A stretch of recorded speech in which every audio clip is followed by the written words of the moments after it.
in 2015 bilowgeeda ma dhakhtar kan tagay maxay dhaheen gabadhanya her normal checkup aan sameynayna marka teenager at tahdid every 6 months checkup aan sameynay mas dhakhtarka tagi balami waxaas aadi maxay ku dhaheen wax kasta everything dhiigeed wax kasta way fiicantaha laakiin pneumonia qabtaa maxaan feeraheeda maxaan ka aragnaa pneumonia daawo qaadani ka iska baxa wax kale aan sameyn karna ma jirto hayaan dhahnay and then bil ka bacdi maxaan arkaa unano dhan markas waan qofacaya and I was like I don't know waxay tahdo hooyaday markas u tagaan dhahay maanta dhan waan qofacaya I don't know what it is haddaan asthma umleynay at first I said haddaan ordo I'm coughing haddaan friisto waan qofacaya maanta dhan qofac marka xanuun ma la socdo mise waa sida normal u qofka it's normal caadi ahaan waxay kala waan qabsan karaa but it was just qofac and then they said that okay what dhakhtarka hadan ligeeya waxay dhaheen wili waa pneumonia kula jiro and pneumonia maxaa waaye hargab oo dadka feeraha ka galay waxaas markaasna qabowgii aan ku jirnay we were around January February around then and marka waxa lagu yiri qabow baa ku galay so maanta dhan qabow ku galay cuz x-ray sameynayaan and markii dambe waan iska daayay my mom maxay dhahday maanta dhan dhakhtar ma geyn karno ay maanta dhan pneumonia na dhahayaan she said jacketin xiro on sore xiro bilowna ka soo reegtay maxaan bilaaway school we went back to school in August and then August waa ku noqonay maxaa arkaa aniga dhan waan daalanahay maxay ku dhacay also midabka dhan ay ka tagaye a lot of people maxay dhahayeen adiga colorkaada you don't look the same colorkaada sidii hore ma u agtid and stuff gabadhan for the past couple of months Kansarka wuu ku weynaanaye markay around the time pneumonia aan qabe markaasay apparently dhakhtarka maxay leeyihiin markaasay bilaamatay laakiin anaka we didn't know pneumonia it was showing up as pneumonia and muxuu dhahay haddana banaanka iskeentay so siday u weynaanaysay banaanka iskeentay hadda so Messi way qaleen the next day markay qaleen ma intay ku qaleen hooyo aab markay dhakhtarka la soo kulmeen intaas loo sheegay ma ku soo galeen qolka and then abu uska amsay he said that ma inshallah waa fiicnaan doontaa and asagana salaad tukanay and everything and stuff so salaad tukada and stuff so markii dambe uska amsay and everything laba rakac tukada uska amsay I think hooyo way baxay wax ma meynaysi sheegin way baxday maxay la hadashay my ayaydayo and I think maxay ku dhahday cancer alkalshi kasan yahay and they're like no inshallah way fiicnaan doontaa cancer ma aho dhakhtarha wax kasta iska dhahaan it's not going to be cancer inshallah gurigeena dhan our whole family cancer qaway markas dhahaayeen so they were very nervous they were very worried so the next day qalitaanka li diyaariye ayada imaatay my mom my dad my edo my mom my dad they were too emotional intay qolka soo galaan so ediday raacdan everything to the mass anesthesia cuz cuniga waa la raaci karaa like a child so mass markaan galay ediday maxay dhahaysa wasa qad bismillah inshallah everything's going to be okay inshallah markaas soo kacdan ku arkina so markii meeshaan galay the whole tumor like bixiye waan soo baxay so maxay dhaheen okay the results maxay sheegtay Hodan had Hodgkin's lymphoma Hodan maxay qabtaa cancer cancerka dhiiga maxaa waaye qanjiraha ay ka galeen iyo dhiigeeda maxay dhaheen waa stage 2 لكن stage 2 way kala two different ones are jiraan kuwa oo fast growing iyo kuwa slow growing waa kuwa oo degdeg u baahan iyo kuwa aan degdeg u baahan kuwa degdega aad u faafaan right away meel kasta galayaan and stuff inta la joojiyo waaye haddaad sii sugtid laba bilood aad u faafaan kuwa kalena slow growing la dhahana kuwaas sanaday qaataan everything laakiin ayaga xataa daawada marka la siinayo it takes a long time as well daawadooda xataa is very difficult because they're slow growing markii dambe saas dhaheen ani like you know waan isku naxay I was like oh my god what I always thought cadaanka bis intay ku dhacdo I never saw qof Somali oo cancer qabo never heard of qof Somali cancer qabo and I like in my mind I was like oh my god am I the first Somali person that has cancer dhakhtarku uu qosla he's like no he's like do you know we have a lot of other people that are battling it macnaha qofkii ugu horeeyay oo Somali oo cancer ku dhaca ma aniga ayaa adiga isu maleeyay because weligay qof cancer qabo ma arkin like you know elementary school marka ku jirtid iyo middle school especially high school hatta you know cadaanka when you go to Adan schools way ku barayaan like oh yeah you know this is we do pennies for patients so call it it's a donation thing for children that are going through cancer but all of those posters all of those things were Adan una aragtaa on you don't even see hatta mado hatta inta badan cadaanka baa arki jirtay cancer waxa lagu sheegay yeah so hoya like you know is ku naxday she said that's not possible ku naxday way oyse hoya was like what her blood pressure cirka tagay and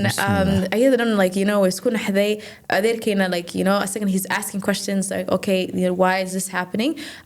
intay ku jirta hadda maxay u baahnaan doontaa what's going to happen uu leeyahay second inta badan dhaqaatiirta markay sidaas oo kale u sheegaan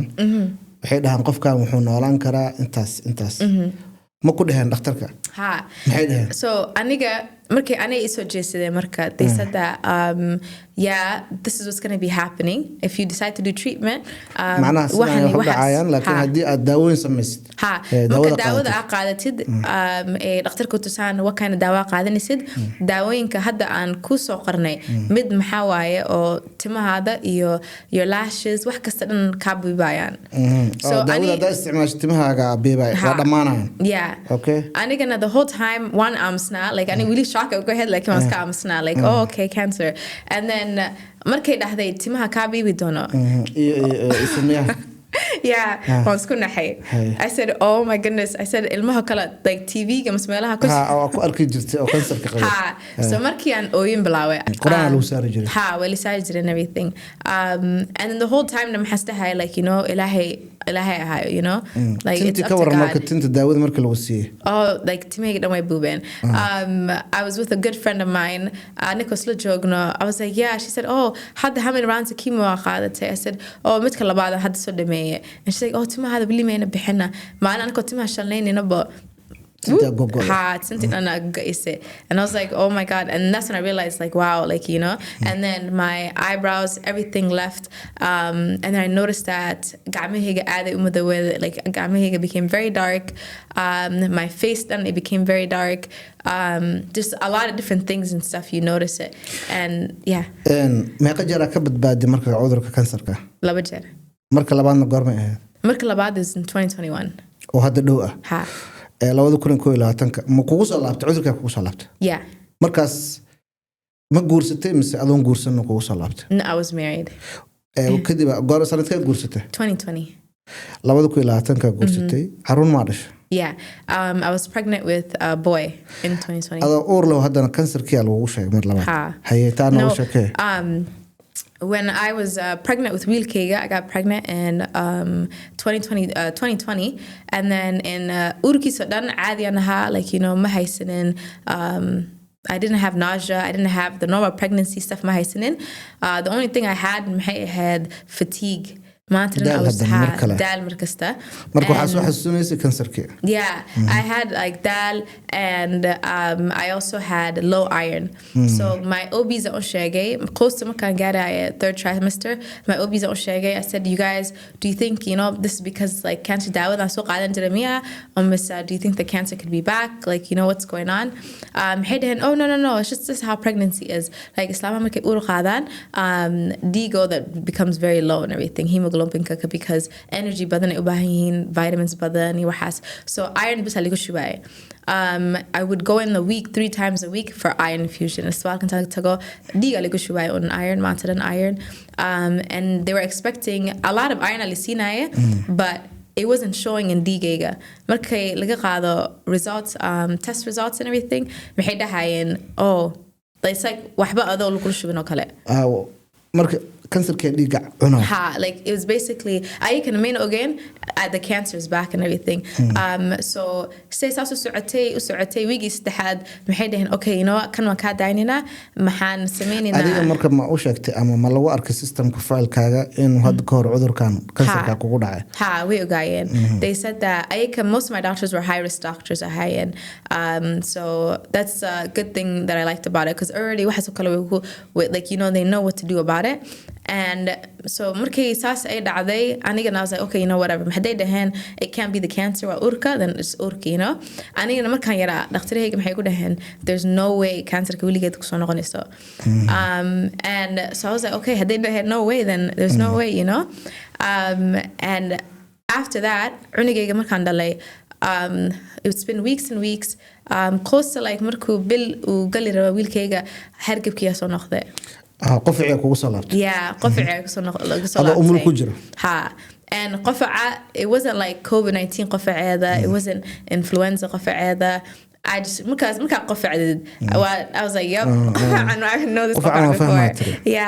so one shikaya. That was the number one thing maskaxdayda meesha tagtay and my husband was sheegay he said no it's probably just COVID or something you know it's really hot like qaboojiha guriga daaran it has to be something else odaygaga markaas laakiin wuu ogyahay hadda ka hor inuu cudurkan kugu dhacayo and then markii dambe say saas u socotay I went to the hospital maalin emergency ga tagay ano jifo I just couldn't like maanta waan qofacay markaan qofacay na qof jifo markuu qofaci rabo and stuff like neefta mar ku dhigi so neefta maanta dhan ku dhigaysa like ano qofka like you know qof luqunti qabto kale I was like maanta dhan dhahay and I called the emergency they said no so gal I went there they said they did an x-ray EKG like you're perfectly they said you're perfectly fine wasqarinaya marka cudurka wasqarinaya and I was like oh okay I know something's going on wiiga ka soo wareegtay maxay dhahan I went to the hospital again I said you guys I know something's going on that, like you know calaamadan dareemaya and it's not like istibaalka or children's kama oo kaas waan ka soo qalmiyay you know it's it's the adult one and ayakana maxay leeyihiin maanta dhan oh you're postpartum probably like you know maxaa haysataa depression waad wadatay like you know maanta dhan maxaa leedahay cancer it's probably not cancer and aniga dhan waan ku xanaaqay kasoo ka soo tagay and I called the Align Health Scheduling Mahandehe I want a doctor at a different location Willige Atagin and a doctor that I've never met before and they're like are you sure I said yes please specialist my specialist حتى ما هو ودكتور عادي and then so they said okay hey so Islana alhamdulillah exorectay أيضا أتجي she said that hi can I help you I see that you've been at the emergency a couple of times what's going on you just had a baby marar badan emergency ay joogtay oo isbitaalka and markii dambe maxaan ku dhahay like you know nobody's like qof dhageysanaya ma jirto I know I had a baby qof kasta maanta dhan maxay leeyihiin baby but I'm like I know wax kala jiro I said markaan yara I had cancer and like you know I was good for all these years the last scan aan qaatay maxay ahayd December of 2019 all of 2020 scan ma qaadanin because maxay dhahan we can't schedule your last scan because COVID-19 ka so maxay dhahan markaasna markii kale isoo waceena ay dhahan okay hadda we can schedule it ura lahaa so I couldn't even do it ma mari karin baaritaan cancer marka la qof has cancer it's different stages everybody and stuff last time stage 2 aan hayste waan ka badbaaday I was good like hadda sidoo u hadlaayo u dhahayo alaabo cusub soo baxeen you're going to survive this like all these things u dhahayo I was like maxad qarinaysa I said what stage is it and then he told me that it was stage 4 so I had stage 4 I had stage 4 cancer the second time or the same cancer markaan yaraa okay kii hore labo ahaa kii dambana 4 u gaaray stage 4 xaaladda afraad but it wasn't just xaaladda like you know it wasn't stage 4 or like markaas aan bilaawayo it was stage 4 or feerahayga aad u faaftay maxay this called gashay my lungs my esophagus waxaan u qafacay maxay ahayd you know meesha laga neefsado and stuff meesha say buro oo ay ku yaaleen everything so sababadu gaaray like everywhere wadnahay gaartay everywhere it just spread so asaga muxuu leeyahay you know if we didn't have the technology iyo alaabta hadda haysano probably waa dhiman lahayd laakiin hadda adduunka like you know maalin kasta is changing it's like you know evolution basically and everything when it comes to the medical department and maxay dhaheen you know there's new things hadda tijaabin karno so muxuu dhahay noo soo gal we're gonna try to figure something out I said haye anigoo dhan like you know shock ay ku dhacay I was like oh my god like maxaa waxan and I didn't know something shega the family I was like you know stage 4 it's not something عادي marka lagu dhaho qof I understand wuxuu dhakhtarka u qarinayay the stage 4 part wuxuu qarinayay but hooy like actually yeah really ma wacan my husband we taagna asaga xataa muxuu dhahay like whoa like that's stage 4 and everything that's really bad I said yeah and anako hadlino dhihino okay like anaka xataa miska fikirino maxaa ka fikirina like you know the baby and then also family so am ku sheegno